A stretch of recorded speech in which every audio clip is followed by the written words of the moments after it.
कर्म बढ़िया होने चाहिए, क्योंकि वक्त किसी का नहीं होता। जरा सी बात से मतलब बदल जाते हैं। उंगली उठे तो बेइज्जती, अंगूठा उठे तो तारीफ, अंगूठे से उंगली मिले तो लाजवाब। यही तो है जिंदगी का हिसाब। सुप्रभात विद्यार्थियों, हिंदी की कक्षा में आप सबका स्वागत है। विद्यार्थियों, कल के वीडियो में मैंने आपको अरुण कमल जी के बारे में और उनके द्वारा रचित कविता खुशबू रचते हैं हाथ के पाठ परिचय के संबंधी जानकारी दी थी। आज हम उन्हीं की लिखी हुई कविता खुशबू रचते हैं हाथ के बारे में जानकारी हासिल करेंगे। सबसे समक्ष आपके मैं इनके बारे में फिर थोड़ी सी संक्षिप्त रूप से जानकारी देती हूँ।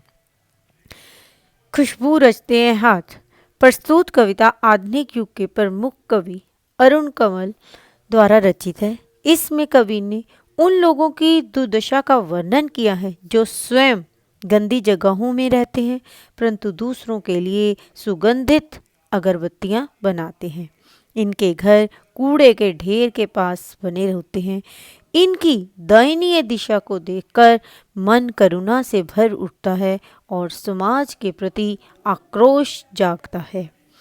विषम स्थितियों में जीने को मजबूर ये लोग स्वस्थ नहीं रहते।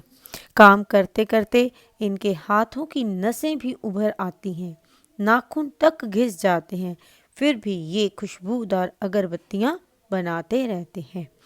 इनके मोहल्ले, वस्त्र, घर सब कुछ गंदगी से भरे होते हैं परंतु केवड़ा, गुलाब, खस, रात रानी की सुगंध से भरपूर अगरबत्तियां ये बनाते रहते हैं। यह कैसी विडंबना है कि खुशबू बिखेरने वाले हाथ सदियों से गंदी में अभावग्रस्त जीवन जीने को मजबूर हैं और हम सब लोग इससे बहुत ही बेखबर हैं। खुशबू रचते हैं हाथ। देखिए विद्यार्थियों, मैं अभी इसका प्रथम जो पद्यांश है वो पढ़ रही हूँ। कई गलियों के बीच, कई नालों के पार, कूड़े करकट के ढेरों के बाद, बदबू से फटते जाते इस टोले के अंदर खुशबू रचते हैं हाथ, खुशबू रचते हैं हाथ।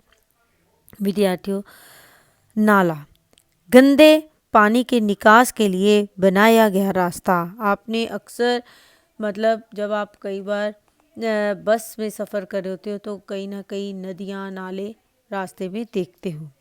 बदबू, बुरी दुर्गंध या गंध। टोला, टोला होता है छोटी छोटी बस्तियाँ। रचते, तैयार करने, किसी चीज़ को बनाना। ठीक है। इन पंक्तियों में कवि ने खुशबू की रचना करने वाले गरीब, अभावग्रस्त मजदूरों के कठिन जीवन को दर्शाया है। कवि के अनुसार ये गरीब कामगार अत्यंत निम्न स्तर का जीवन व्यतीत करते हैं, यानी कि इनके पास खाने तक के लिए भी सामान नहीं होता। ये दिन रात मेहनत करते रहते हैं। जो हाथ खुशबू फैलाने वाली अगरबत्तियों का निर्माण करते हैं वे स्वयं यानी कि खुद बदबूदार और तंग बस्तियों में जीवन व्यतीत करते हैं। यह शहर के किनारे, कई नालों के पार, कूड़े करकट और गंदगी के ढेरों के पास अपना निवास बनाते हैं और मजबूरी में उन्हें वहीं रहना पड़ता है। आप सबने कहीं ना कहीं ये सब चीज़ें देखी होंगी कि जहाँ पे कूड़े के ढेर लगे होते हैं वहाँ पर लोग अपनी छोटी छोटी झोंपड़ियाँ बनाकर भी रहते हैं। ठीक है। फिर भी ये गरीब मजदूर दूसरों के जीवन को सुगंध और आनंद से भर देते हैं। यानी कि कवि ने उन व्यक्तियों के जीवन के ऊपर प्रकाश डाला है जो इतना अच्छा काम करते हैं, लेकिन हम सब लोग जो हैं उन बनाने वालों की कदर नहीं करते, बल्कि उनके द्वारा बनाई हुई चीज़ें हमें बहुत अच्छी लगती हैं। ठीक है विद्यार्थियों, इस पंक्तियों में किस शिल्प सौंदर्य का प्रयोग किया गया है ये मैं आपको जानकारी दे रही हूँ। मजदूरों के संघर्ष में एवं अभावग्रस्त जीवन का इसमें चित्रण किया गया है। खड़ी बोली का प्रयोग किया गया है। कवि ने सरल, सरस एवं प्रभावशाली भाषा का प्रयोग किया है। वर्णनात्मक तथा चित्रात्मक शैली का प्रयोग किया गया है। हाथों की आवृत्ति तुकांत के सौंदर्य उत्पन्न करने में सहायता देती है। ठीक है विद्यार्थियों, आपको प्रथम पद्यांश के बारे में समझ आ गया होगा। अब मैं इसके जो द्वितीय पद्यांश है उसकी 4 पंक्तियों के बारे में जानकारी दे रही हूँ। उभरी नसों वाले हाथ, घिसे नाखूनों वाले हाथ, पीपल के पत्ते से नए नए हाथ, जूही की डाल से खुशबूदार हाथ। जूही जूही जो है एक प्रकार का पुष्प है। ठीक है विद्यार्थियों, इसमें कवि ने खुशबू की रचना करने वाले गरीबों के जीवन की सच्चाई की गहरी व्यंजना की है। इन गरीब मजदूरों की इस दयनीय दशा का वर्णन करते हुए कवि कहते हैं कि ये मजदूर खुशबूदार अगरबत्तियां बनाकर हमारे जीवन को सुगंध से भर देते हैं। उन मजदूरों में ऐसे वृद्ध लोग हैं, सब हैं, यानी कि इनमें से कुछ ऐसे भी लोग हैं, यानी जिन ऐसे बच्चे भी हैं जिनके हाथ वैसे जैसे पीपल के पत्तों के समान कोमल नन्हे नन्हे बालक काम करते हुए हैं मजदूर दिखाई देते हैं।